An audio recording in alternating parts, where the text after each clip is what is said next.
আমাদের ছোটবেলা থেকেই শেখানো হয় যে পরিশ্রম করলে ফল পাবে, কিন্তু বাস্তবতা হলো সব পরিশ্রমে ফল পাওয়া যায় না। কিন্তু কেন?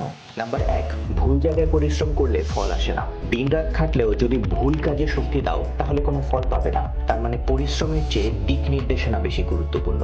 নাম্বার দুই, স্কিল ছাড়া পরিবর্তন করলে নিজেকে বদলানো সম্ভব হয় না। একই কাজ বারবার করা মানে সেটা হলো হার্ড ওয়ার্ক, কিন্তু নতুন কিছু যদি শিখতে না পারো তাহলে নিজের মধ্যে কোনো গ্রোথ আসবে না। তাই স্কিল ছাড়া বা গ্রোথ ছাড়া যদি পরিশ্রমে ভরসায় থাকো তার মানে তুমি একই জায়গায় স্থির থাকবে। নাম্বার তিন, সমাজ তোমার পরিশ্রম দেখে না, আমাদের সোসাইটি দেখে তুমি কি সমস্যার সমাধান করতে পারো, তুমি কতক্ষণ পরিশ্রম করতে পারো সেটা নয়। ভ্যালিউ যদি তৈরি করতে না পারো তাহলে কোনো ফলই পাবে না। নাম্বার চার, ভিজিবিলিটি না থাকলে পরিশ্রম অদৃশ্য হয়ে যায়। অনেকে চুপচাপ বেশ ভালো কাজ করে কিন্তু কেউ জানে না, এখানেই সবচেয়ে বড় সমস্যা। ভিজিবিলিটি যদি কম থাকে তাহলে সে সুযোগও কম পাবে।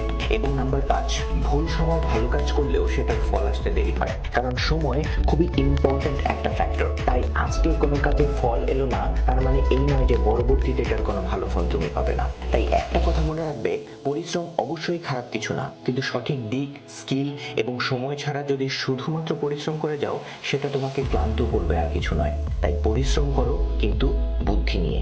দিস ইজ ফ্যাক্ট স্টোরি, এবং আমাদের প্রত্যেকটা ভিডিও তোমার পার্সোনাল ডেভেলপমেন্টের জার্নিতে হেল্প করবে। So follow for more videos.